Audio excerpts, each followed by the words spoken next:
Computer Lines Math Industry, and we are going to take a look at synthetic division. So recently, we've been taking a long look at polynomials, how to add, subtract, multiply, but also kind of dividing them.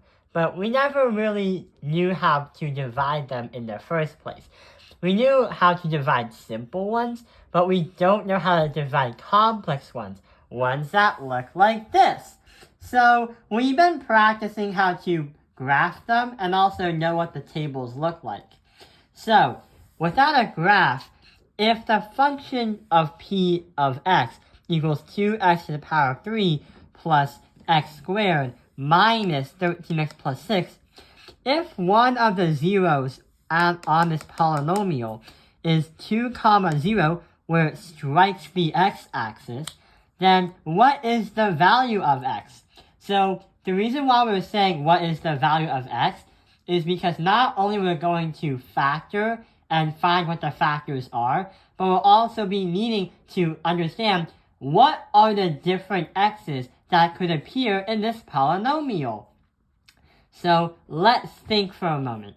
If we go to the problem here, the first thing you might be thinking is, let's factor by grouping. How about factor by the SOAP method? What about the quadratic equation? Well, the problem is, those things don't work. One, there's a cube, but there's a lot of other stuff to it. Two, you can't really find a common number and try to do it. Oh yeah, and 13 is a prime number, so yeah, we're kind of stuck. And number 3 is, this is not a quadratic, it's a cubic, so we can't use the quadratic formula. What happens if we use synthetic division instead? But wait, what is synthetic division? So if you remember back in your middle school years or possibly high school years, you've probably learned about long division algorithm. So basically, you would try to pull out as many numbers as you can until you reach the number 0. And that number that you made on the top will help you understand what to divide by and what the answer is. That's what we're going to do on this one as well. We're going to keep adding and multiplying numbers until our value for the entire thing is fully depleted to 0. Just like that. So, let's think. We are going to draw a line that goes like this. The line is going to be in the shape of a letter L. The next thing we gotta do is prepare the equation by pulling all of the coefficients down to the top part of the letter L. So since we have a 2, we're gonna write 2 right there. Since we have just x, we're gonna put a 1 right here. Since we have a negative 3 before the x, we say negative 13. And we have a 6, we're gonna keep it at 6. The reason why is that is gonna be the primary way to consume the fuel until we get to out of gas. The next thing we gotta think about is back to the problem when it says, if one of the zeros is 2, 0, then what is the value of x? So what we're gonna do is use the number 2 into our letter L, representing that x is gonna equal somewhere around 2.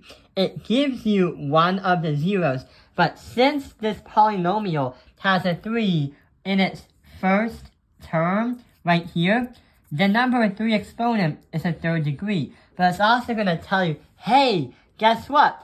You only have one of my solutions. You need to find the other 2 in order to get to know me and in order to understand what I am and what kind of polynomial I am. That's what the polynomial is trying to say to you, that there's actually 2 more answers. So, since we have a number 2, we're going to put the 2 right here. And what we're going to do now is use synthetic division.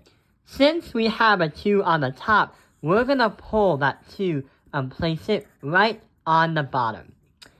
Now, just like we try to divide and multiply in long division, we do the same thing in synthetic division. 2 times 2 is going to be 4, so you put the 4 right here. Then you're going to add the 1 and the 4. You will be able to get 5. So then we do 5 times 2 is going to be 10. Then we gotta do negative 13 plus 10 is going to be negative 3. Now we do negative 3 and 2. That is going to be negative 6. And here is where this problem will be useful. 6 minus 6 is going to be 0. And we're going to write the 0 in a different color because you want the entire thing to be 0. Just like long division, it's a good idea to have 0 so you don't have anything left over or if you don't have any remainders. If you get a different number than 0, then it means that you probably have done something wrong and it won't factor out evenly. What happens is the 0 is basically a placeholder, but also it's a way to check your answer or give you a warning in case there are any errors, and it will give you a chance to even fix those errors. We have a 2, a 5, and a negative 3. The 0 is just something to give us a little warning or a little check. The 2, the 5, and the 3, or the negative 3. What are we going to do? Well, since we have an x cubed and an x squared, this transforms to x squared. Then it's going to be 5x. Then it's going to be minus 3. The minus 3 is going to be the one without the variable. So here's what happens. 2x squared plus 5x minus 3 is going to be a factor. But also, when we say x equals 2, we need to change that to a factor too. So we're going to say x minus 2 as a factor. So we're going to put x minus 2 right here. But there is one problem. One is this isn't fully simplified. This one right here. And number 2, we need to solve it. We can't just factor it.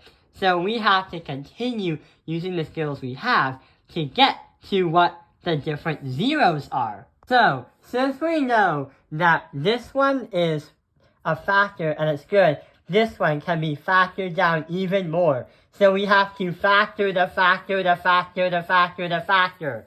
So, what can we do to factor it? Yeah, it's a quadratic. But also, the a value is not 1. Therefore, we have to use the master product property. So, multiply this by that. And I would say negative 6 and positive 5.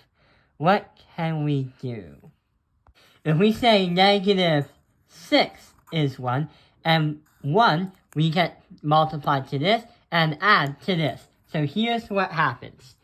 2x squared plus 5x minus 3. Let's factor it. 2x squared plus 6x. Wait, why did I plus the 6x? Minus 2x squared minus the 6x. Then we have to add by 1x plus 1. So here's what happens. We have to write 2x squared minus the 6x plus 1x minus 3. What can we do? Okay, so we could say 2x parentheses x minus 6. But then we could also say 1 parentheses x minus 3. Okay, something's not right there. We have to think about it in a different way.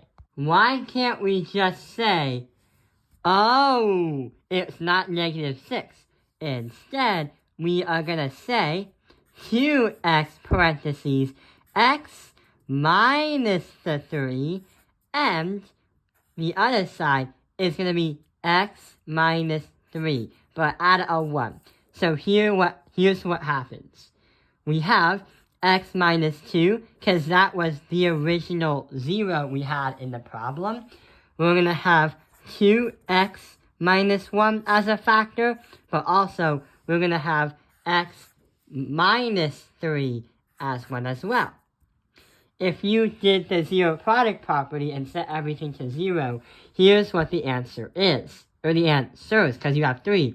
X equals 2. X is going to equal 1/2. And x is going to equal positive 3.